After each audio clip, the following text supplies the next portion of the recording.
Bem, ele diz que o engano é como a política.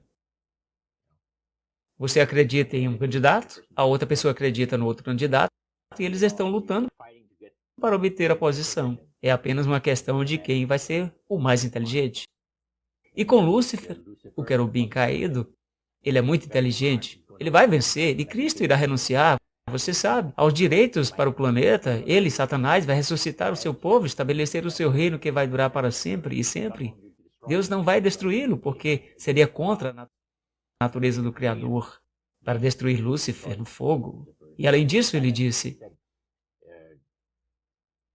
que agora os espíritos demoníacos, têm a capacidade agora para sobreviver ao fogo. Ele disse que se você não acredita, vá para a Índia ou algum dos países onde eles têm caminhantes do fogo. É feito pelo poder dos espíritos demoníacos. As pessoas são energizadas pelos espíritos para que elas possam andar sobre as brasas sem se queimar. E isso é o que o sacerdote disse. E ele disse, se eles querem usar fogo, eles podem usá-lo. Não vai queimar ninguém. Então essa é a maneira que eles acreditam. Então esse sumo sacerdote estava sempre falando em seu grupo com um fervor evangelístico? Ah, sim, porque este sumo sacerdote imaginava que ele iria ser um dos maiores neste grande reino. Agora, um outro grupo que estava lá naquela noite, 60 ou 70 pessoas eu acho que você mencionou antes. Quantos destes eram pessoas que eram membros comprometidos e quantos deles eram novos iniciados? Nós éramos apenas nós dois, eu e meu amigo. Quantos anos você tinha nesse tempo, Roger? Eu tinha cerca de 20 anos. Você guarda algum sentimento sobre todo o fato de ter sido escolhido? Sim, de uma certa maneira. Então eu fiquei pensando sobre isso.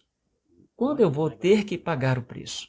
O custo. Os meus pais me tinham trazido desse jeito. Se você se envolver com o mal, você vai colher aquilo que semeia. Então, se você quer estar direito na vida e se você se associar com os malfeitores, eles provavelmente aterrarão você na prisão ou em qualquer outro lugar que você não gostaria de estar. Portanto, há sempre um preço a ser pago. Então, você tinha uma pequena lembrança instilada por sua mãe e pai há muito tempo atrás, que o impediu de fazer um compromisso total. Agora, uma das coisas que realmente me assombrou e me deixou chocado e me fez adoecer do coração foi quando o sacerdote falou sobre a idolatria cristã. O que é a idolatria cristã que o sacerdote mencionou nestas palavras? Conte o que ele disse, Roger. Ele disse que a idolatria cristã é, é a mais grandiosa ou grande engano que já foi trazido sobre a família humana, sobre a humanidade. Ele disse e vangloriou-se que os espíritos demoníacos estão continuamente profanando as igrejas cristãs através da avenida da necromancia, usando uma forma de adoração de espíritos que envolve centenas de milhões de cristãos à idolatria, sem que sejam conscientes disso. Agora, o que é necromancia? Descreva isso e defina a necromancia para mim. Crença de que o ato de crer na necromancia é você invocar os espíritos dos mortos. Dizem que você pode falar com alguém que está morto, a sessão que você foi inicialmente, assim é a prática de necromancia. Agora, o sacerdote diz que o super-engano é trazido apenas de uma maneira, através da crença enganosa de que o homem tem uma alma imortal que vive após a morte. E ele disse que isso constitui idolatria através da necromancia. Assim, ele diz que há centenas de milhões de cristãos que estão praticando a idolatria, enquanto eles pensam que estão glorificando a Deus. Vê? Porque eles acreditam que a alma é imortal. Eles não podem estar falando com o suposto espírito do morto. Ao contrário da crença popular, a necromancia não consiste de invocar os espíritos dos mortos. A razão é que o homem é totalmente mortal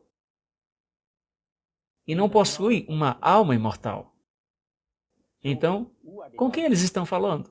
Ele diz, os amigáveis espíritos demoníacos têm sempre encontrado ao longo dos séculos grande deleite em representar aparições de entes queridos e parentes e pessoas de grande renome. São amigáveis espíritos demoníacos? Há mais de um tipo de espíritos demoníacos. Existem três principais divisões, e em seguida há divisões dentro dessas divisões. Você tem os amigáveis espíritos demoníacos, que parecem ter a fineza e o refinamento E eles não estão chateados sobre o que aconteceu quando eles foram expulsos do céu. Então você tem os guerreiros. Eles gostam de trazer a miséria e destruição na vida das pessoas. Então você tem os opressores. E os opressores são os reais espíritos maus, que odeiam a Deus, o Criador, com todas as suas forças. Então ele passou a explicar agora. Necromancia é na realidade uma crença religiosa. As pessoas acreditam que os mortos tenham entrado em um plano superior de existência do que eles tinham quando estavam vivos. Também que eles estão em uma posição e que têm a capacidade de ajudar os que vivem aqui na Terra. Vê? Então ele disse, isto é onde as coisas ficam realmente interessantes. Ele disse que, de acordo com o grande mestre, uma pessoa não tem que supostamente invocar os espíritos dos mortos para receber ajuda, para estar envolvido com necromancia. Tudo o que ela tem que fazer é acreditar na vida após a morte, porque, segundo ele, a necromancia é a crença que o homem tem uma alma imortal. Então, qualquer um que acredita que o homem tem uma alma imortal está envolvido em necromancia. É tão simples. Essa é a maneira como ele explicou. Então, como isso constitui idolatria? Pelas pessoas que acreditam que elas estão ou conversando com os santos, os espíritos dos mortos, os santos mortos, ou um parente morto, ou uma pessoa morta de algum jeito. Você toma, por exemplo, Loretta Lynn. Ela diz na televisão nacional, e eu tenho a data que eu mesmo ouvi, disse que ela foi bem-sucedida em sua carreira de cantora por um querido amigo dela que tinha a mesma idade que ela tinha e que morreu quando ela tinha 18 anos de idade. E Loretta estava tentando entrar no mundo da música, você sabe, mas ela disse, eu não tive sucesso afinal.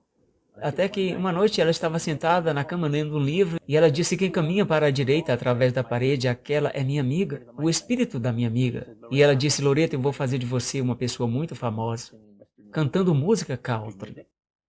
E eu estarei com você o tempo todo, confie em mim.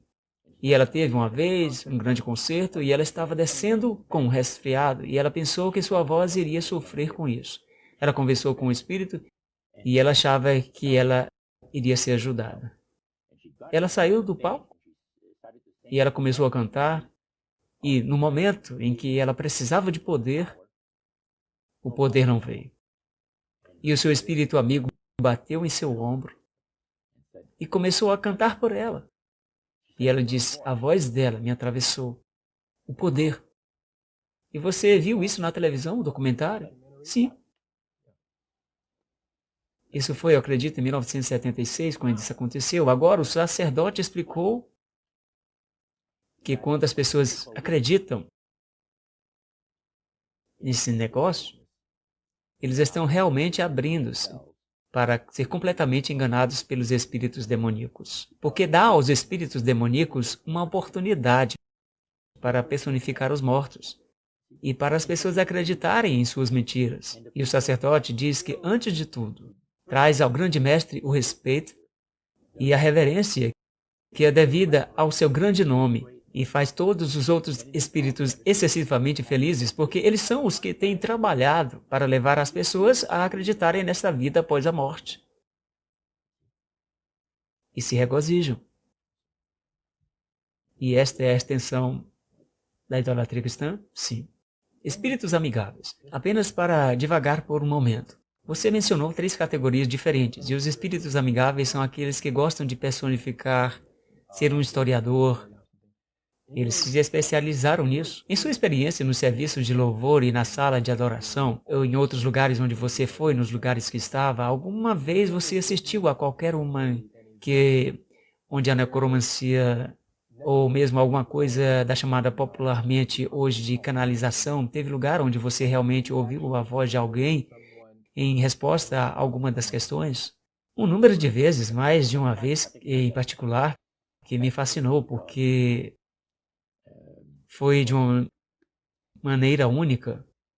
O sacerdote disse-nos que havia um historiador francês que era afiliado na Universidade de Montreal que é a universidade francesa, e a inglesa McGill University.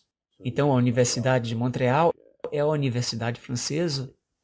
E este homem era de Paris. E ele queria ter alguns detalhes em relação a Napoleão Bonaparte e um de seus generais. A propósito, há também em outras partes do mundo adoradores de espíritos de elite, como o grupo que tínhamos em Montreal.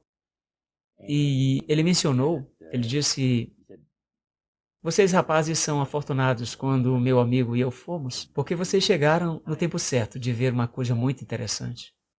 Meu amigo está tendo suas devoções na sala de adoração dos deuses e ele vai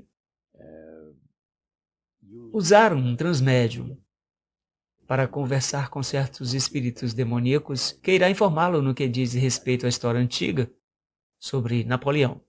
E com certeza, nós descemos lá e alguém apareceu e disse que ele está pronto para a sessão e ele disse que precisaria de 3 pessoas.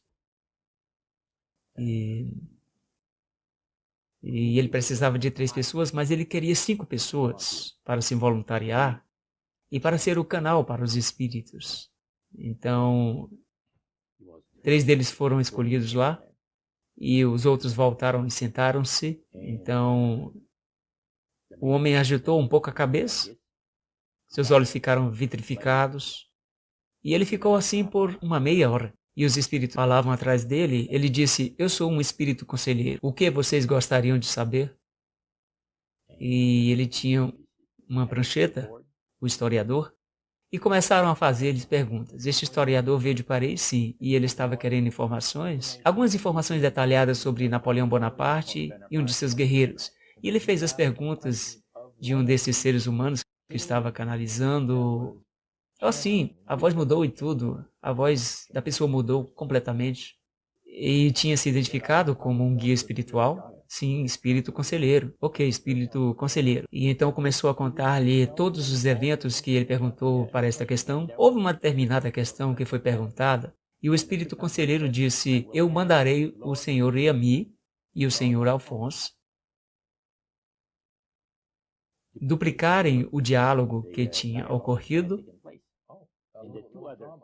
E 2 outros homens, em seguida, cumpriram o que ele estava procurando.